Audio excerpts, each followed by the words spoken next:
Ça va? Ça va et toi? Bah écoute, hein, toujours. La forme? Bon, Ce qu'il faut. Il y a toujours plus malheureux. c'est sûr. Bon, on va attendre un petit peu, une petite minute ou deux. Tac, je termine juste de mettre en place quelque chose qui pourra me permettre peut-être d'enregistrer directement la vidéo pour la repartager après derrière sur Facebook. Ça marche? A priori, hop. Tac. Voilà, normalement ça va être bon. Bon, comment ça se passe ton confinement? Bah écoute, pas mal, hein. Faut s'habituer au rythme quand même, qui Ouais, a vraiment changé, mais après, une fois qu'on s'y habitue, ça va. On a le temps de faire des projets qu'on a peut-être moins le temps de faire quand on est plus actif sur les à côté. Donc voilà, on prépare l'année prochaine, notamment. ouais. Justement, juste avant de commencer, de toute façon, il y a quoi? Il y a une petite quinzaine de personnes là.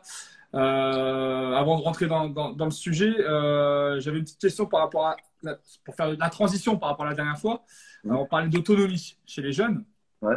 Et toi qui, du coup, est à la fois sur un centre de formation, donc U18 féminine et LM3, Ouais. comment tu utilises ou comment tu fais d'un point de vue autonomie pour garder un peu au contact tes joueuses et joueurs, du coup, à la fois donc, des jeunes et à la fois des seniors, en sachant que c'est une période malgré tout, enfin là on va arriver en mai, donc c'est la période où il y a les recrutements. Pour les jeunes, bah, il y a la partie scolarité en plus à gérer. Enfin, comment ça se passe par rapport à Ouais. ça?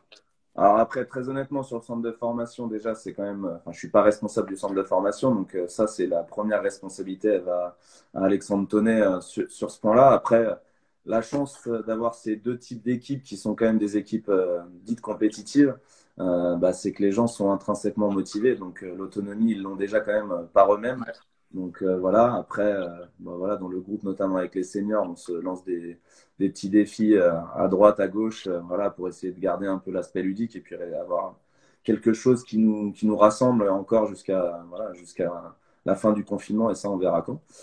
Mais voilà, et puis non, non, ça permet de garder contact. Après, oui, les filles, c'est un peu le même, le même délire, quoi. C'est que bah, elles sont très, très autonomes déjà de base, hein, parce qu'être en centre de formation, ça implique quand même de gérer un sacré emploi du temps. Et donc, du coup, si elles ne l'étaient pas un minimum, bon, bah, on va à l'échec. Et fort heureusement, on a des bonnes filles. Donc, voilà, c'est ouais. top.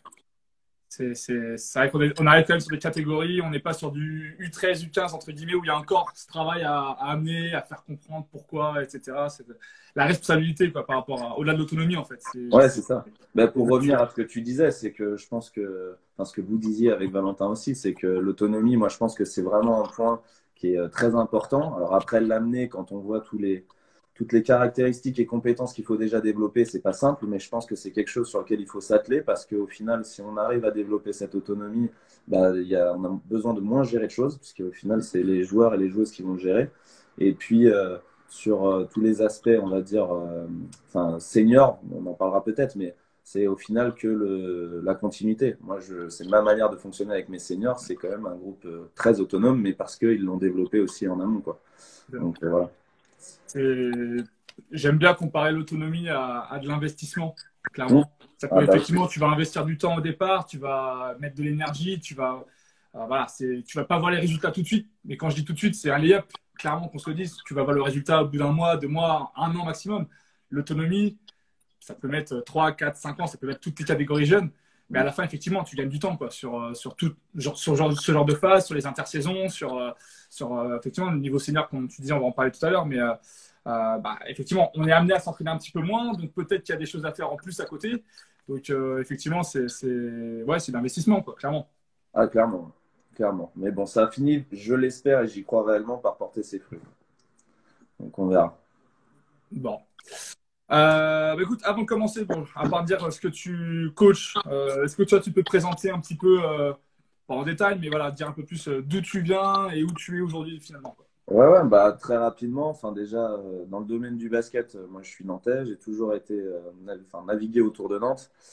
J'étais à Ancenis, c'est là où j'ai commencé et je me suis un peu développé en tant que joueur, même si mon niveau reste très modeste, hein. J'ai joué qu'en Régional 1 et Régional 2 la plupart de ma carrière sportive en tant que joueur. Mais sur le bassin nantais, je suis revenu par la suite sur Saint-Herblain et puis donc depuis 2 ans à la CIM en tant qu'entraîneur. Donc ça, c'est sur le plan un peu sportif. Et puis sur le plan professionnel et personnel, j'ai donc été au STAPS et puis je suis allé jusqu'au doctorat, donc voilà, avec une mention psychologie du sport. Donc c'est plutôt mon dada, voilà, savoir comment les gens fonctionnent ensemble et puis essayer bah, voilà, d'interroger un peu tout ce questionnement autour de la coordination, etc. Et donc c'est pour ça que l'autonomie, j'y étais plus que sensible puisque j'y ai passé un peu de temps aussi là-dessus. Et puis du coup, ouais, j'avais enseigné pendant 2 ans à la fac. Donc, enfin, 3 si on compte les années de thèse. Et puis derrière, j'ai décidé de revenir dans le monde du basket. Et donc, du coup, voilà, passer mon DEGEPS et puis derrière, reprendre la CIM et puis maintenant les U18 au centre de formation. Voilà le petit parcours. Et puis à côté, je forme aussi, enfin, je suis dans la formation de cadre dans les Pays de la Loire. L'année prochaine, j'intègre aussi la formation du DEGEPS. Donc voilà, ça se développe petit à petit sur ces aspects-là. Bon, plutôt assez complet, plutôt touche à tout, Ouais, finalement. Donc, exactement.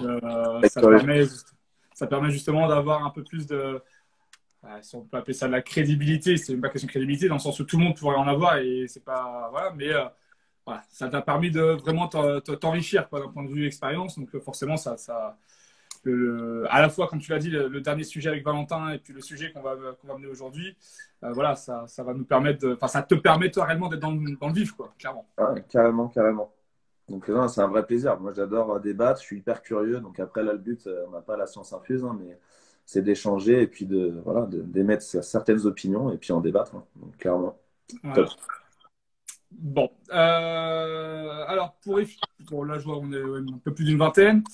Pour expliquer un peu comment ça va se passer, donc bon, on va mener un petit peu le débat forcément, avec un principe de questions-réponses malgré tout. Vous de votre côté, alors forcément on va pas être amené à répondre à toutes les questions. On les prendra dès lors qu'on sera en mesure de les prendre. On essaiera d'être le plus clair possible. Voilà, mais en tout cas, n'hésitez pas à les poser, on les notera et puis on y reviendra après, au plus tard à la fin. Mais n'hésitez pas, au contraire, plus ce sera vivant, plus vous participerez et mieux ce sera pour nous et pour vous. Donc, osez, n'ayez pas de crainte, si je peux dire. Voilà. Alors, donc le thème, nous, qu'on a souhaité, comme on l'a présenté, le parcours du jeune et ses problématiques, finalement, vers la catégorie junior, vers la catégorie senior. Bon, il n'y a pas de secret. Un jeune, il ne va pas rester jeune toute sa vie. À un moment donné, il va arriver à la catégorie limite. Mais voilà, qu'est-ce qui est important à prendre en compte dans son parcours? On l'a dit un petit peu au tout début, finalement, hein. L'autonomie, par exemple, c'est plutôt on va être capable de travailler dessus et mieux à la fin, on sera avec eux. Donc, on a commencé à préparer des petites choses, des petits points. Donc, par rapport à cette thématique, de manière générale, toi, vers où tu aimerais aller, vers comment tu vois les choses?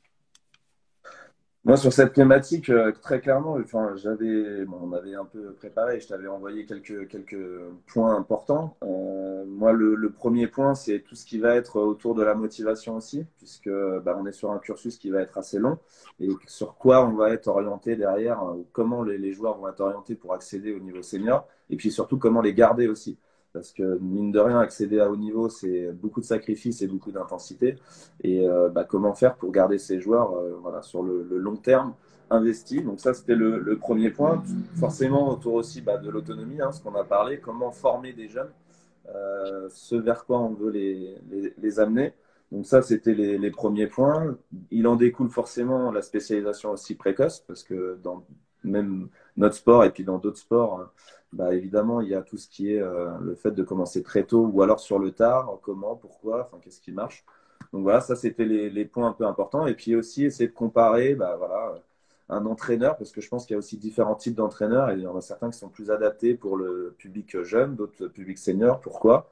Et puis peut-être aussi amener, et puis là c'était en lien un peu avec ce que je fais en ce moment. Mais voilà, entre gars et filles, je pense qu'il y a aussi beaucoup de préjugés, beaucoup de choses qui sont dites et essayer de voir et d'en débattre voilà, autour de ces questions-là. Donc voilà, c'était comme ça que je l'avais pensé. Je pense que toi aussi. Mais... Voilà, voilà, de toute façon, c'est finalement un peu c'est quelque chose qui concerne tous, enfin tout le monde. C'est quelque chose, si on ne se sent pas concerné, ça veut dire qu'il y a un problème, je pense, en tant qu'entraîneur ou éducateur. Et donc, bah, justement, on va commencer par le premier point qui est la notion de motivation plaisir, puisque comme tu l'as dit, ouais, si on s'entraîne 2 fois par semaine, alors là, on n'est pas vers de la performance, du coup, mais on est amené à un peu moins tirer sur la corde, contrairement à commencer effectivement tôt, régulièrement. Voilà, bah, voilà, le risque, effectivement, c'est que bah, le plaisir, bah, peut-être qu'il disparaisse. Comment on se comporte par rapport avec un groupe qui s'entraîne quasiment tous les jours et avec un groupe qui finalement va s'entraîner que 2 fois et avec qui on pourrait se dire, bah tiens, eux, ils sont pas si motivés que ça parce qu'ils n'ont pas envie d'en faire plus. Donc moi, qu'est-ce que je peux faire pour leur donner envie d'avoir plus, finalement. Donc, pour toi, la motivation, le plaisir, à quel moment, j'allais dire ça ne suffit plus, mais à quel moment, voilà, clairement, on pourrait se dire que ça y est, il disparaît, quoi. Euh, Après, alors, pour juste recentrer, moi, je pense que déjà, il faut aussi parler de projet. Et ça, je pense que c'est quelque chose qu'on oublie parce que souvent, en tant qu'entraîneur, enfin, on a notre pensée, on a notre vision de la personne, de l'individu qu'on a et ce vers où nous, on veut l'emmener. Mais je pense qu'on ne peut pas la dissocier du projet aussi personnel de la personne. Et donc, du coup, ça vient questionner la motivation et donc à se dire bah, c'est quoi sa motivation, quelle est sa motivation profonde, etc. Il y en a, bah, c'est le plaisir de jouer, il y en a, ça va être le plaisir de gagner, il y en a, enfin voilà, chacun a sa motivation et je pense que déjà le point crucial, c'est de bien identifier chez tous les individus qu'on a en face de nous, quelles sont leurs motivations profondes. Et donc derrière, celle du plaisir, moi je pense que, et ça je le retiens, c'est Antoine Michon qui l'avait dit, il ne faut pas oublier que nous, on joue au basket, on joue. Et le verbe, il est important, c'est jouer. Et on est quand même un sport collectif, on est un sport où il y a tellement de paramètres qui rentrent en compte dans la performance. Et je pense que le plaisir, le fait d'être sur le terrain, va nous permettre de surmonter beaucoup d'obstacles. Quand on est orienté que sur la performance, etc., le moindre obstacle fait que on va avoir tendance à abandonner, la moindre mise en échec, on va avoir tendance à abandonner. Et je pense que cette notion de plaisir, en fait, elle doit toujours être existante. Même les pros, des fois, les pros, il y a des entraînements, enfin, pour en avoir assisté à certains entraînements, hein, voilà, on joue, on fait des trucs, c'est pas basket, mais c'est jouer. Et en fait, on a besoin de ça. Donc, je pense qu'au final, la notion de plaisir, il faut quand même toujours, toujours, toujours, toujours la garder, quoi. C'est essentiel et elle fait partie de, ben voilà, de notre particularité de sportif, quoi. Voilà. Donc, jouer, pour moi, c'est jusqu'au bout, quoi. C'est... Je vois mal un jeune de 15 ans commencer à vivre le basket comme si c'était un métier, quoi, clairement. Mm. Qu'à 15 ans, on lui enlève sa jeunesse, entre guillemets. Enfin, moi, ce que j'aime dire aussi, le jeune, c'est synonyme également comment on appelle ça, de créativité, un peu de folie, Mm. le plaisir presque démesuré par moments. Si à un moment donné, on leur dit à ce jeune-là, effectivement, bah non, il faut travailler, que le plaisir, ça viendra peut-être après, je sais pas, Mm. les arguments qu'on peut présenter face à ça. Ouais, le pauvre, déjà d'une, il rate des choses, et en Ouais, plus, c'est surtout qu'il n'y arrivera pas, c'est pas possible. ouais, clairement. On lui enlève tout le plaisir, même s'il joue des années, il sera passé à côté de choses vraiment importantes et ça va lui saboter sa potentielle carrière.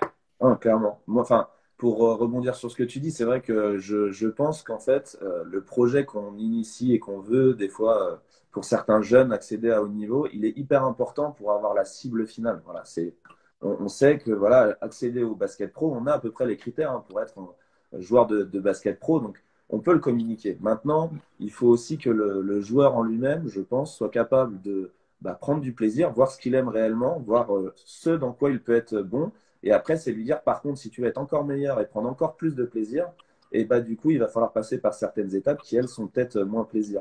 Mais je pense que si on commence directement par intégrer notre projet, en fait, lui insuffler notre projet, bah, là, on va droit à l'abandon et ça va être compliqué. Donc, ouais, je pense que c'est important. Ce que tu viens de dire là, bon, parce que je vois, il y a des parents qui sont aussi connectés.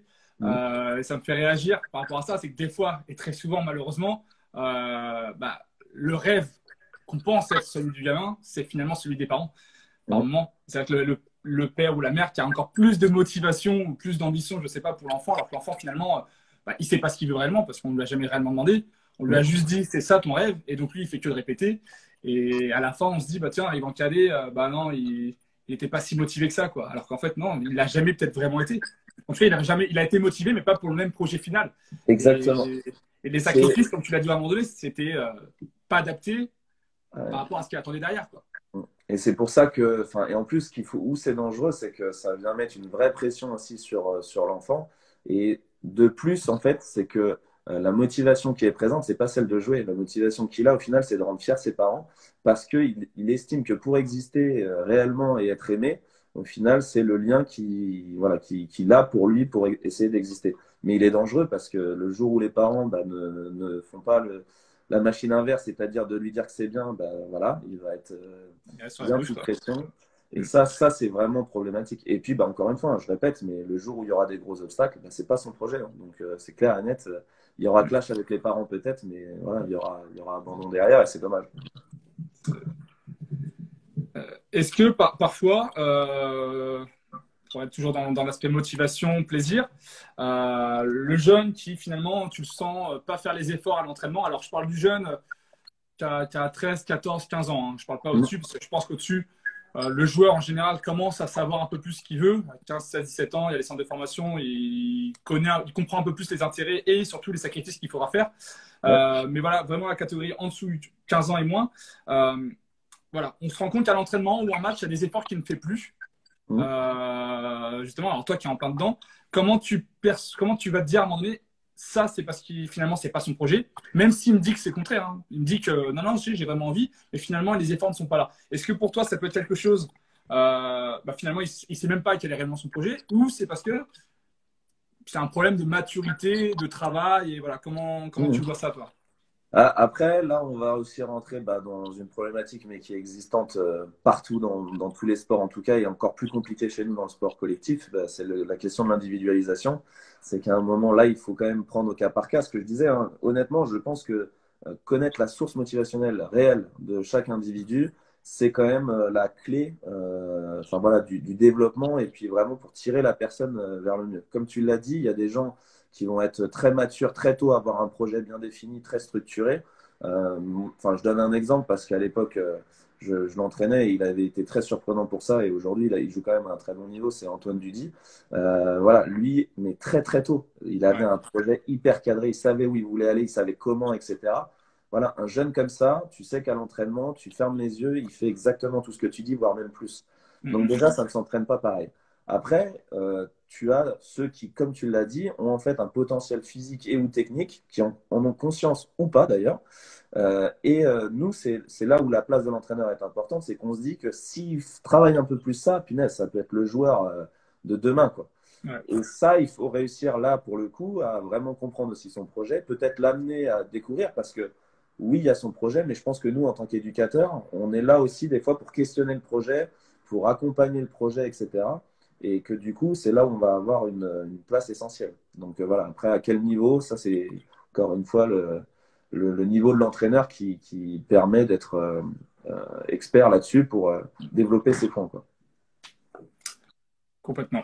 Euh, Est-ce que par rapport à cet aspect motivation-plaisir, toi, tu avais des choses particulières, des points particuliers que tu voulais vraiment mettre en avant voilà, le plaisir partout, donc ça veut dire effectivement dans la situation, jouer, dans la pédagogie, l'encadrement général du match, parce que des fois, effectivement, il y a des coachs. Alors, on parlait des coachs, tu parlais des coachs jeunes, coachs seniors, mais aussi des coachs dans le sens large, mais qui sont mieux à l'entraînement parce que ça se passe bien, la pédagogie, voilà. Et le jour du week-end, il y a le match où il y a un peu de pression qui peut le faire changer un petit peu, le faire briller. La pédagogie, elle disparaît. Et pour le coup, il n'y a plus cette notion de plaisir.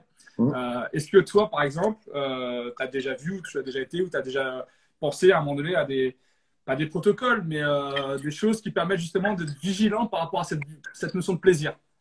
Ouais, alors après, faut pas non plus. Enfin, je veux juste être clair, faut pas la motivation intrinsèque ne veut pas dire forcément que plaisir. Ça veut dire qu'on sait pourquoi on le fait. Voilà. Voilà. Ça, déjà, il y a une Oui, différence. oui, Après, il y a une chose qui est sûre, c'est que plus on va avancer dans les niveaux et plus on va monter aussi en catégorie, plus je pense qu'il est nécessaire aussi d'amener quand même la notion de comment de compétition, compétitivité, etc.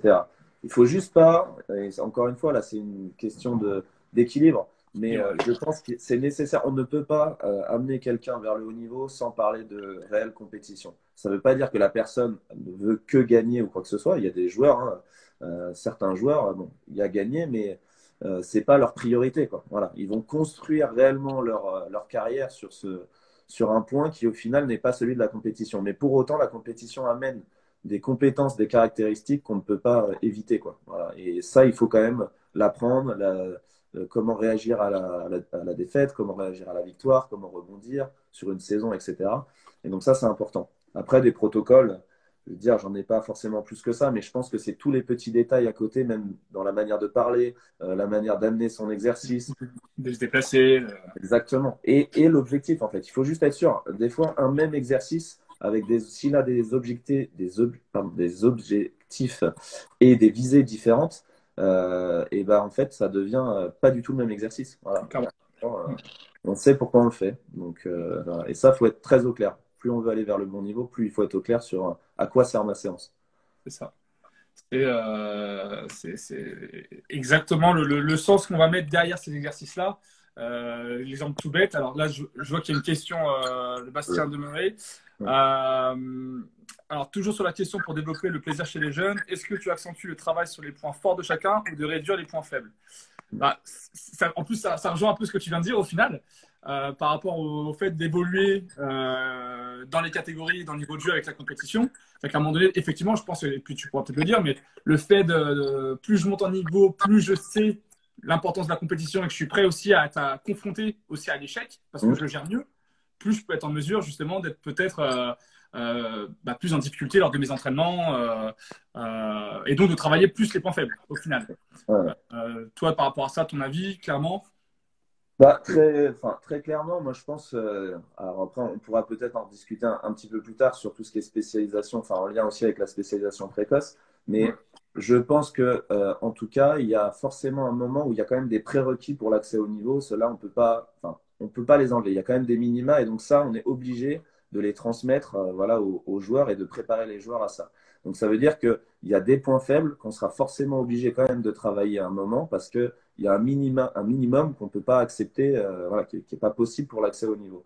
Par contre, et ça, bon, c'est ma croyance, ça ne veut pas dire qu'elle est partagée par tout le monde, mais le haut niveau, c'est quand même des gens qui sont extrêmement experts et des fois que dans une seule compétence globale ou fondamentale, individuelle et ou collective, mais ils sont, voilà, c'est quasiment les meilleurs là-dessus, ils existent grâce à ça. Et je pense que quand on a réellement un gros point fort et qu'on l'a identifié, une fois qu'on l'a identifié, il faut quand même le développer à fond. Et les points faibles, en fait, on le développera pour être dans ses prérequis, mais pas pour être le meilleur joueur partout, quoi. C'est pas possible. Enfin, c'est très rare. Non, non, bah, de toute façon, les joueurs qui sont, enfin, quels sont les joueurs qui ont réellement capables de tout faire, enfin, il n'y en a pas 40 000, hein, clairement. Enfin, moi, comme ça, je te dirais peut-être des mecs comme LeBron parce que physiquement, ils peuvent tout faire, parce que techniquement, ils peuvent tout faire, et voilà. Mais sinon, effectivement, en tout cas, quand on regarde des joueurs de Euroleague, c'est deux, trois compétences maximum, quoi. Et toujours le même geste, toujours le même Mmh. style, toujours la même chose. Et voilà, effectivement, ils performent dans ce qu'ils savent faire initialement. Alors après, le point faible, c'est soit être capable de le rendre moins faible, soit être capable de jouer plus fort différemment pour qu'on voit plus point faible. Mmh. Des joueurs qui sont, je sais pas moi, incapables de défendre, par exemple. Voilà, peut-être qu'il y a autre chose à préparer avec eux, peut-être qu'il y a des communications en plus à rajouter, leur donner ce rôle-là. Je sais que ici, en tout cas, il y avait un coach qui demandait ça à son moins bon défenseur. Moins bon défenseur dans les déplacements. Par contre, on lui demandait de communiquer, de tchatcher, de tout annoncer, etc. Et ça le Ouais. rendait finalement ultra important en défense, quoi. Alors que physiquement, il ne pouvait pas faire. Mmh. Donc, effectivement, je pense que les points forts et les points faibles, tu l'as très bien dit, hein, il y a une base minimale, ça voilà, c'est pour tout. Hein. Puis sans parler même de haut niveau.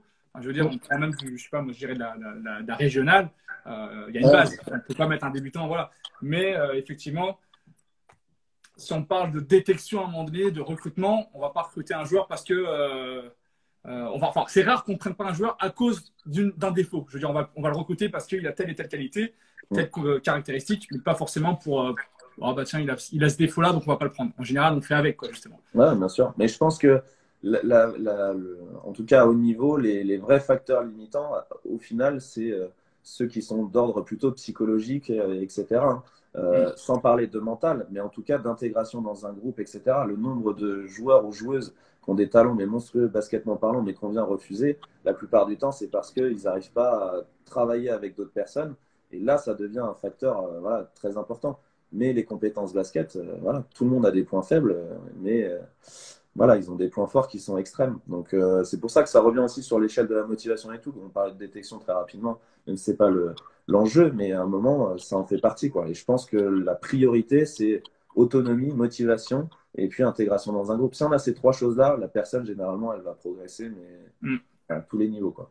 Ouais, parce que bah, tu vois, là, actuellement, je suis en pleine période justement du coup de recrutement Ouais. par rapport à mon académie. Ouais. Et c'est clairement les choses, bon, peut-être qu'il y a des joueurs qui regardent, mais les choses sur lesquelles on a échangé. Autant le joueur, on peut se tromper parce qu'il n'y aura pas les tests terrain sur la qualité technique basket pure. Autant, clairement, la qualité humaine, qu'est-ce qu'il est capable de faire, est-ce qu'il est capable de s'intégrer réellement dans un groupe, être capable de voir régulièrement des joueurs, un coach, etc. Bah, c'est ce qui va permettre d'être présent, en tout cas déjà sur la durée.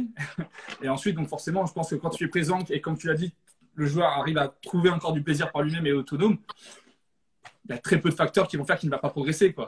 Ah ouais, Très peu. clairement. Clairement. Bon, là, je ne vais pas Ouais. relever la dernière phase.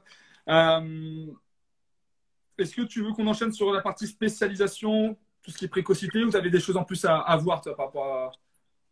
Non, non, après, là-dessus, tac, tac, tac, je regarde juste mes notes.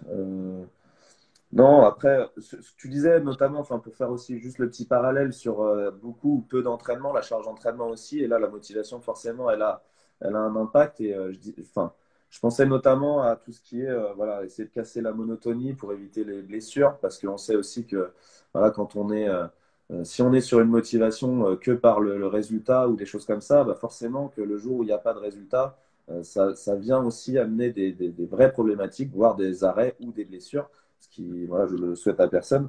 Et donc, c'est vrai que c'est important aussi de bien cibler et de bien comprendre les individus qu'on a en face. Enfin, moi, c'est surtout l'accent, et si je peux transmettre une petite chose sur cette interview, c'est parce que ça m'est cher, mais voilà, c'est vraiment la compréhension des autres pour être capable de fonctionner de manière optimale.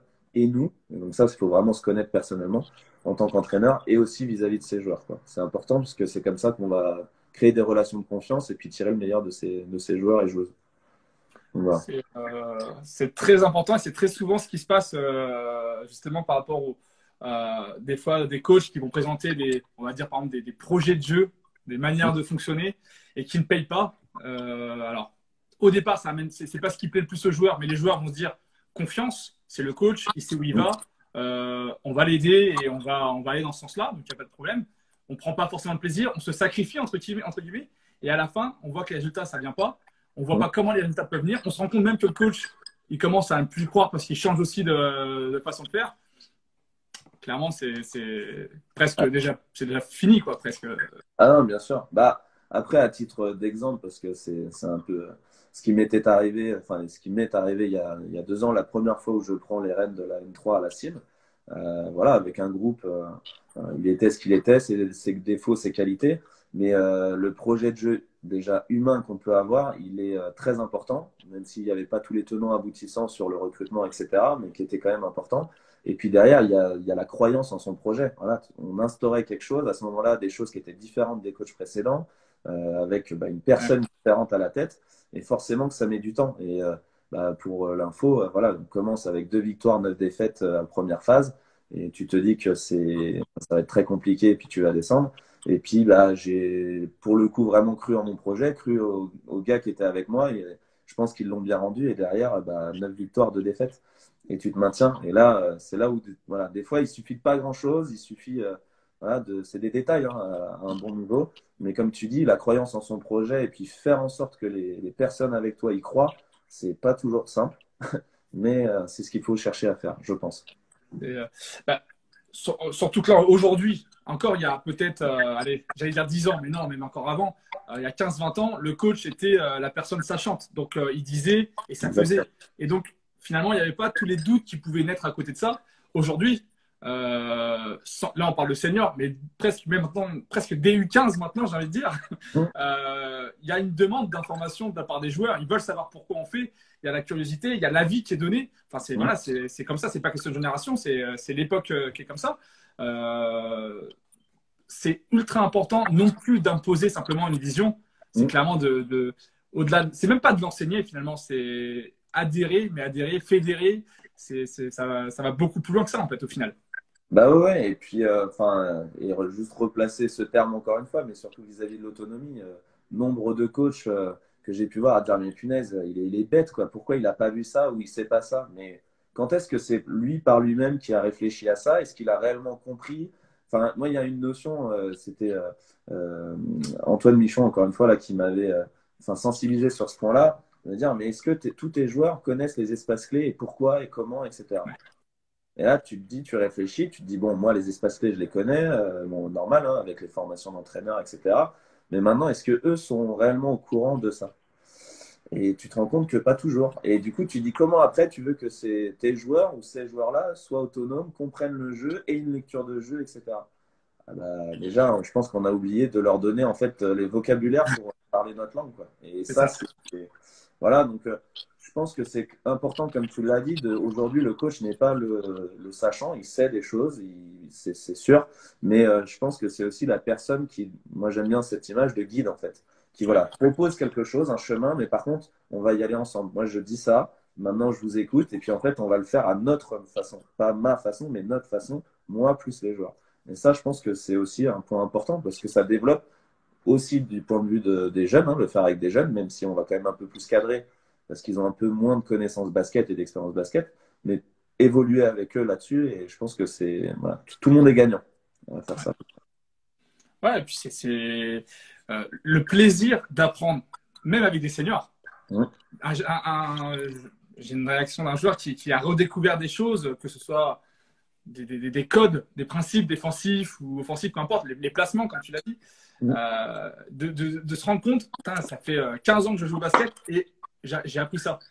Ben là, tu sens que enfin, le gamin, non, pour le coup, mais le joueur de 25-30 ans a repris presque 5 ans de plaisir dans la vue alors qu'il se disait dans un an ou 2 ans, je m'arrête. Quoi. Ah Donc, ouais, effectivement, tu dis on est gagnant sur tous les tableaux. Ça devrait, surtout quand on s'entraîne, qu'on est avec des groupes qu'on ne voit pas tous les jours. exactement. Ne pas Ouais. parler le même langage alors que tu les vois 2-3 fois dans la semaine avant ton match du week-end.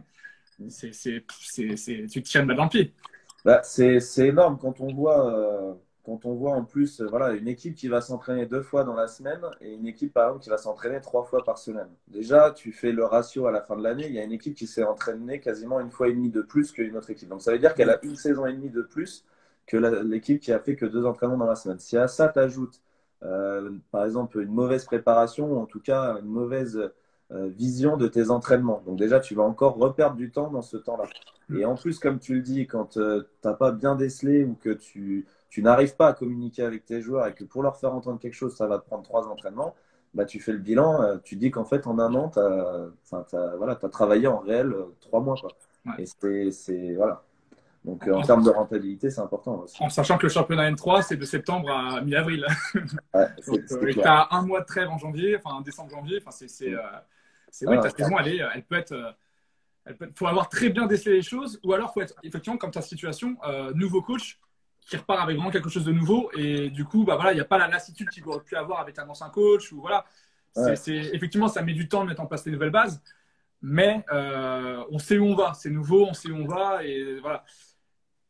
Quand ça se passe avec un coach qui est déjà en place, simplement des nouveaux joueurs qui se rajoutent à ça, ouais, la saison, tu arrives déjà au mois de janvier, il te reste 8 matchs ou 9 matchs pour te sauver.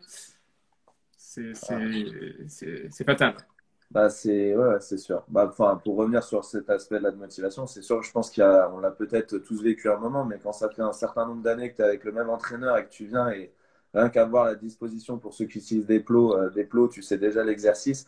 Des fois, voilà, c'est Ouais. frustrant. En tout cas, il faut de la répétition, mais quand c'est vraiment tout le temps la même chose, c'est vrai que des fois, la lassitude, là, elle paye et t'as pas, voilà, tu fournis pas les mêmes efforts, c'est sûr aussi. Ouais, et puis enfin, enfin, c'est pas je pense, mais mathématiquement parlant, quand tu t'entraînes 2 fois par semaine, tu dois être en mesure de proposer des choses régulièrement, voilà, pas novatrices, parce que à un moment donné, un exercice, c'est un exercice. Mais voilà, si tu sais que tu vas avoir 3 fois le même exercice sur 4 entraînements, Mm. Ah ouais. le premier mois, ça va. Le premier mois, ça va. Tu te dis, c'est peut-être un cycle. Mais après, derrière, c'est l'ennui total. Non, mais, ouais. Bah, d'ailleurs, je vois là, Alex Girard qui a rejoint la vidéo, qui est un jeune entraîneur et qui fait justement l'entraînement de perfectionnement individuel le lundi là, avec les gars de la CIM. Voilà. Il y a un exemple type de chercher à chaque fois de la nouveauté, etc. Et tu vois, les gars ont adoré et voilà, aiment bien travailler avec lui pour ça, quoi. Toujours voilà, les petits détails, un petit nouveau truc, et puis ça déclenche des petites choses là chez les joueurs et c'est hyper important, donc c'est bien. Et en plus, c'est quelqu'un d'autre que moi. Donc du coup, ça a un autre discours, etc. Donc c'est vraiment bien. Voilà.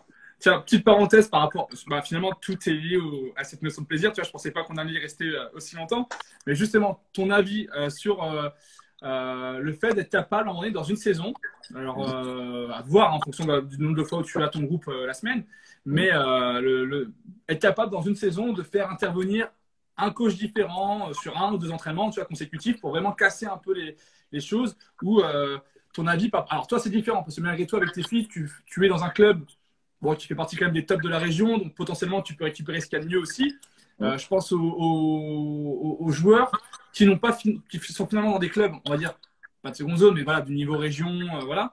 Euh, Proposer à ces joueurs d'aller faire des entraînements ailleurs. Parce que je sais qu'il y a beaucoup de coachs, par exemple, qui vont vouloir s'approprier son joueur, qui vont vouloir se garder, et à l'inverse, il y a des coachs qui vont inciter à aller faire des camps, inciter à aller voir autre chose justement. Ouais, bien sûr.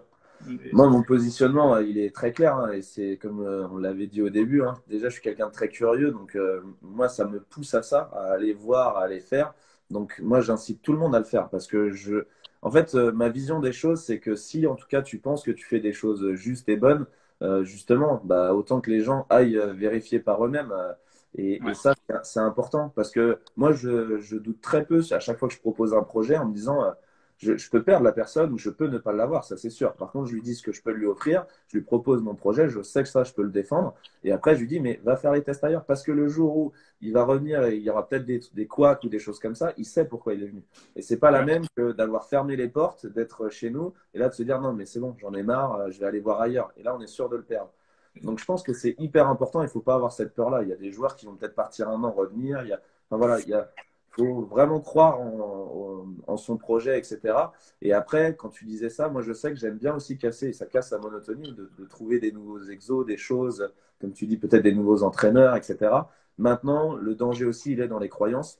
Bon, ça pourra faire l'état d'un autre débat, mais les croyances aussi où, tu vois, des fois, moi j'aimais bien qu'il y ait un entraînement collectif, plutôt qu'on le fasse seul, bah, on va avoir une équipe du coin, voilà, on va jouer contre une autre équipe, et puis on va se tester, voir un peu de nouveau, puis un peu de match, tu vois, avant, alors qu'on joue le samedi. Mais il y a la croyance aussi des joueurs qui est là à dire bah voilà, si on fait ça, on perd une séance d'entraînement, ce week-end, on sera peut-être pas prêt. Donc voilà, donc après, il faut convaincre et c'est jamais simple. Mais quand ça porte ses fruits, généralement, voilà, on te dit waouh. Parce que si on fait comme tout le monde, on a les mêmes résultats que tout le monde. Donc voilà, C'est il faut exactement piocher ça. à droite à gauche, je Exactement pense. ça. Ah ben on est clairement d'accord.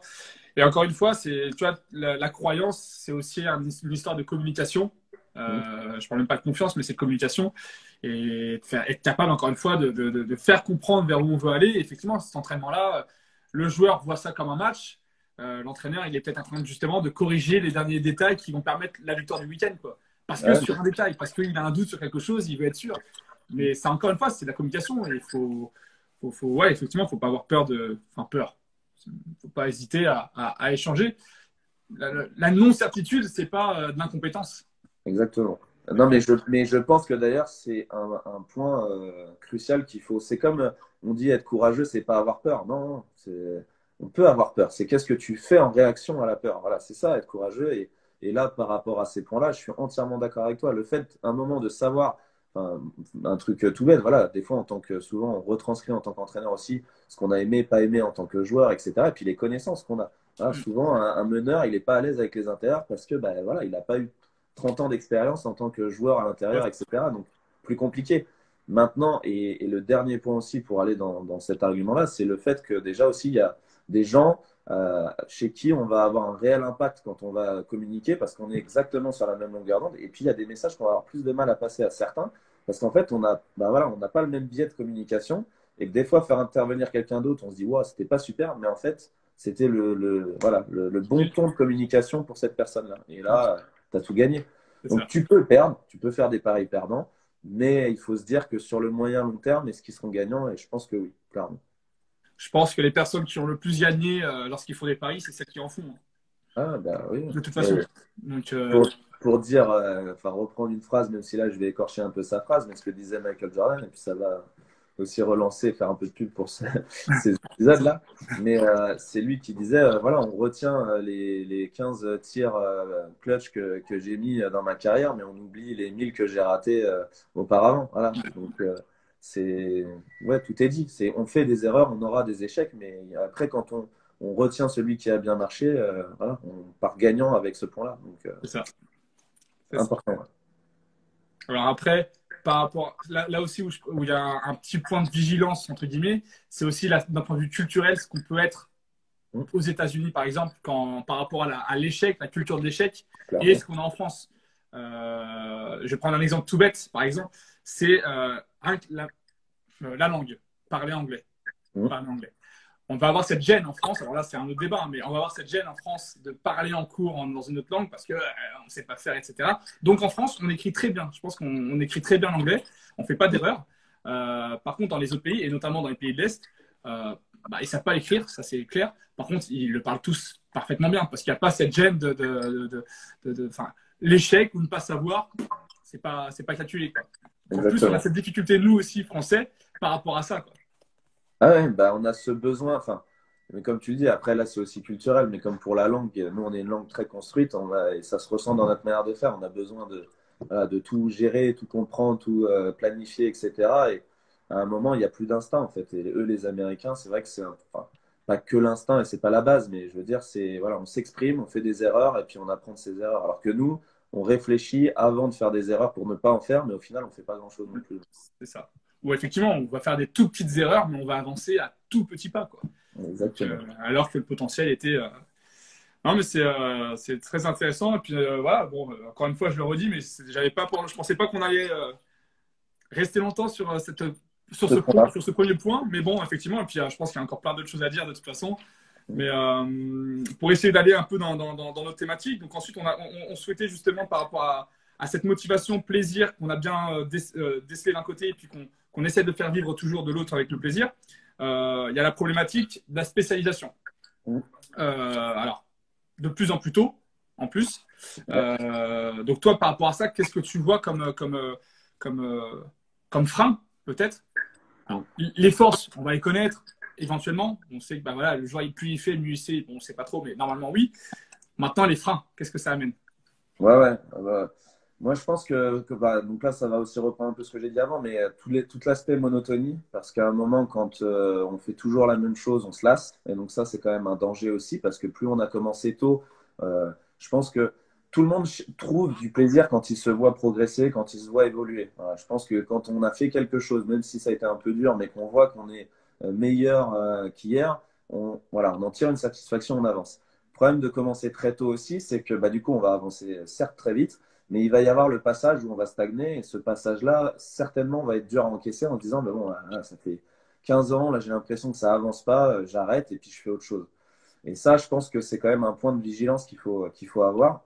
Et puis, évidemment, hein, l'autre point aussi, c'est sur comment, la capacité bah, voilà, à garder motivés ces individus-là qui ont commencé très très tôt, en sachant que il y a aussi à un moment l'aspect potentiel.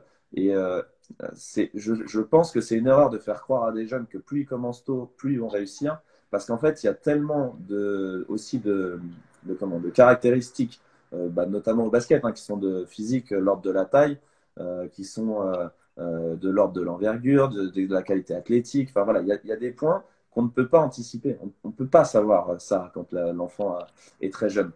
Et il peut commencer très tôt, il peut être très bon, mais pour autant, on va essayer de lui faire miroiter des choses qui, si ça se trouve à l'adolescence, on va se rendre compte que c'est terminé. Pour reprendre l'exemple, je pense qu'on connaît tous, de ceux qui sont très bons et dominants voilà, en U13, U15, et on leur fait miroiter des choses, sauf que voilà, physiquement, on sait qu'ils sont aboutis, même techniquement, on sait qu'ils sont aboutis, et donc du coup, les années cadets, enfin U18, et puis senior, hein, on sait que ça va être un dur passage, quoi.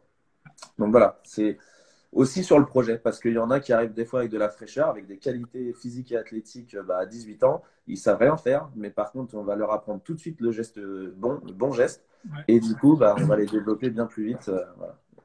Il y en a beaucoup qui me questionnent, par exemple, encore aujourd'hui, sur voilà, ça fait 8 ans que je fais. Le gamin a 17 ans ou 16 ans, ça fait 8 ans que je fais du basket. Je m'entraîne 2 fois par semaine en club, mais je m'entraîne 3 fois chez moi tout seul.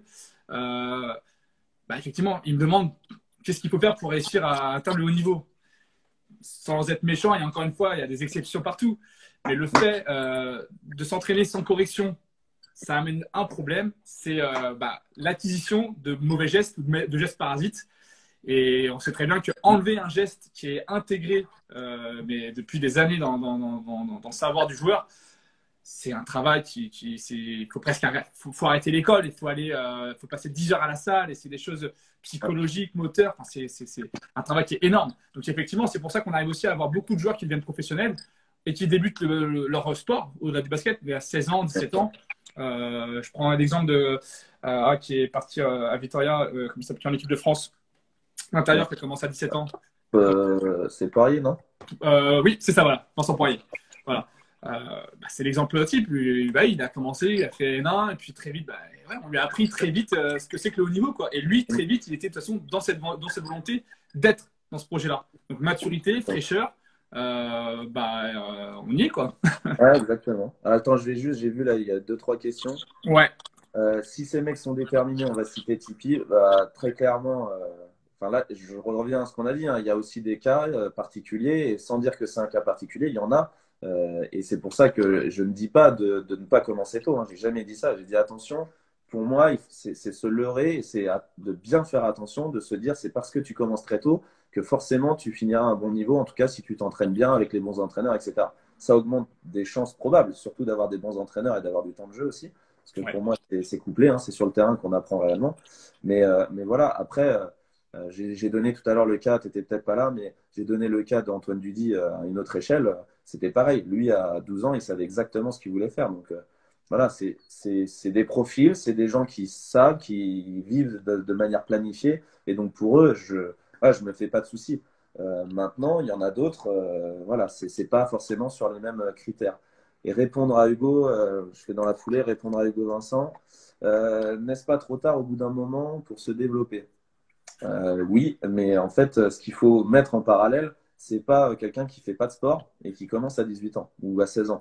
Là, je pense qu'il y a comme on l'a dit, il y a des prérequis. Ça veut dire que c'est quand même des personnes qui sont athlétiques ou sportives, qui ont peut-être fait plein de sports différents, et puis arriver à un moment donné où il faut faire un choix pour accéder au niveau, ils ont en fait tous les prérequis physiques et athlétiques, etc. Il leur reste juste la partie technique, et ça, je ne pense pas qu'il soit trop tard. Si évidemment, il y a un autre aspect qui est la coordination, il est coordonné, etc. Savoir utiliser le ballon, ça peut quand même aller assez vite s'il y a tous ces à côté. Voilà. Enfin, ça, c'est ma pensée après. De toute façon, quand on parle par exemple de coordination, motricité, on a bien la coordination, motricité d'un point de vue spécifique, et la motricité globale. Une réalité malgré tout par rapport aux plus jeunes qui nous écoutent. Je pense que même notre génération à nous, là, dans les années 90 et en dessous, la réalité, c'est qu'on était très souvent dehors. Ouais. C'est un exemple tout bête, mais on était très souvent dehors. Je me revois courir très souvent, à pas faire que du basket, à faire du foot tout le temps. Et mine de rien, ça, c'est la motricité globale qu'on a développée, qu'on a accentuée avec une seule volonté, du plaisir. Exactement. Et on était sans calcul. Aujourd'hui, cette part-là n'existe quasiment plus, ou très rarement chez les jeunes. Et du coup, bah, ça amène des grandes difficultés. Ça veut dire que ce travail-là, aujourd'hui, j'ai l'impression qu'on en fait beaucoup plus, on l'intègre beaucoup plus dans nos séances, nous, en tant qu'entraîneurs, que ce qu'on aurait pu avoir à notre époque, quoi. D'ailleurs, à notre époque, et c'est pas si loin que ça, on s'entraînait rarement plus de 3 fois par semaine quand on était sur un niveau, voilà. Alors qu'aujourd'hui, on se rend compte que même un niveau, allez, D1 départemental ou région, c'est 3, 4, 5 fois par semaine, si c'est pas plus. Donc, les choses ont évolué et pourtant, on se rend compte qu'on a quand même des vraies difficultés avec nos joueurs d'un point de vue moteur. Donc, ouais, il y a des joueurs à l'époque qui ont commencé tard le basket, mais parce qu'ils avaient une motricité globale, ils étaient capables derrière de très vite s'approprier les gestes, comme tu l'as dit. Je pense qu'aujourd'hui, c'est vraiment de l'ordre exceptionnel. Ouais, bien sûr. Ah Ah, oui. mais je suis d'accord avec toi. Alors, il faut juste pour resituer aussi le débat. Là, on a parlé de spécialisation précoce. Ça veut dire que dans le terme précocité, pour moi, on peut commencer très tôt et à faire n'importe quel sport. Maintenant, c'est qu'est-ce qu'on va mettre derrière spécialisation. Voilà. Et pour moi, ils peuvent être au basket, ils peuvent jouer au basket, mais qu'est-ce qu'on va faire dans nos entraînements pour des U9, des U7, même des U11, voilà, qui va être au service du joueur. Et je pense que c'est hyper important d'avoir ça en tête, de se dire il faut vraiment développer plein de choses. Même là, puis là j'appuie un peu, même si j'ai pas en tête les articles scientifiques, mais voilà, c'était des cours qu'on donnait notamment sur le point de vue neurosciences, mais le corps, nos neurones pour fonctionner, voilà, elles ont besoin d'être mises au défi. Et donc il faut toucher à tout parce que si elle ne connaît pas, on ne crée pas ces liaisons-là. Donc pour construire son schéma moteur, il faut tester. Et c'est pour ça qu'un enfant, c'est normal qu'il tombe, qu'il se fasse mal, qu'il se cogne. Il faut surtout pas l'empêcher de faire ça. Parce que c'est là où justement il va se développer et acquérir ces nouvelles compétences. Alors après, on pourra débattre, parce que j'avais fait mon petit plan, entre guillemets, moi, de la formation un peu, pas dite parfaite, mais dans cette logique-là.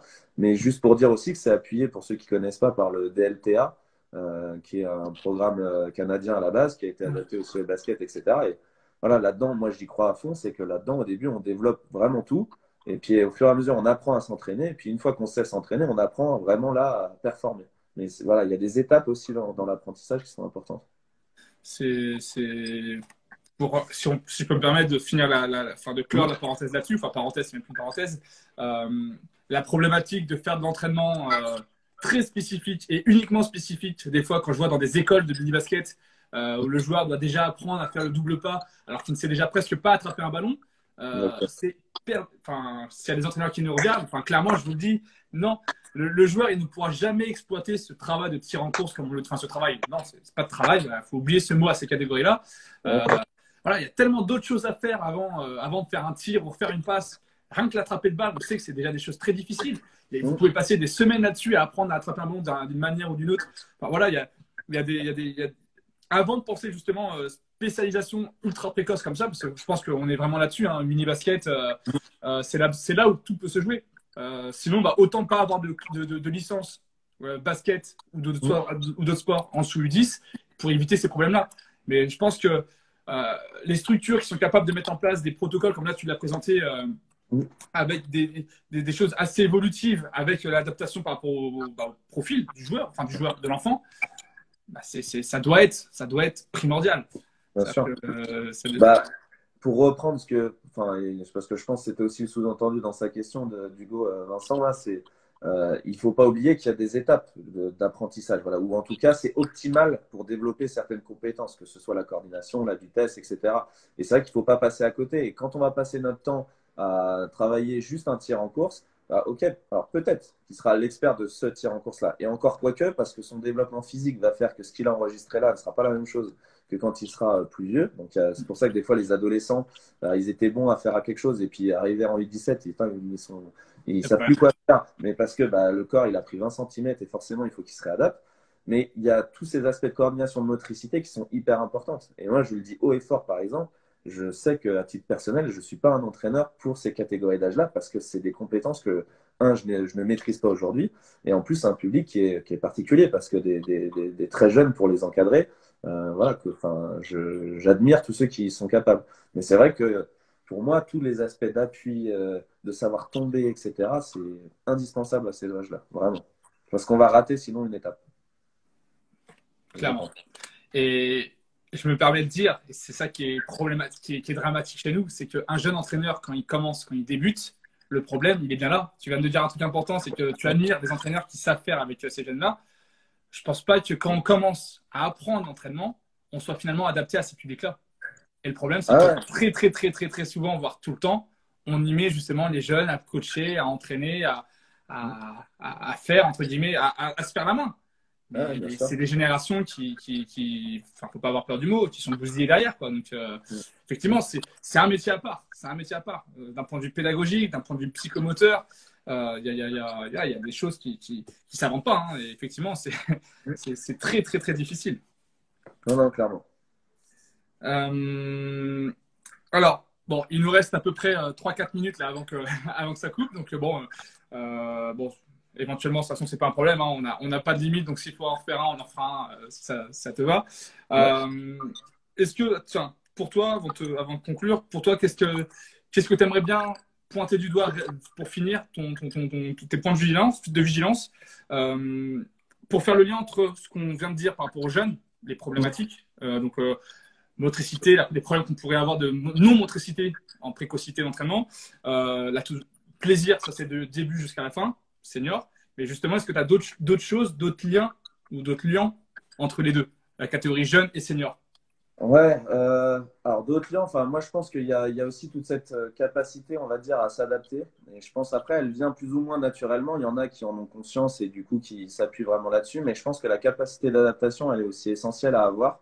Être capable bah, justement de s'adapter aux différentes catégories, différents coachs, différents coéquipiers, parce que ça, voilà, ça change.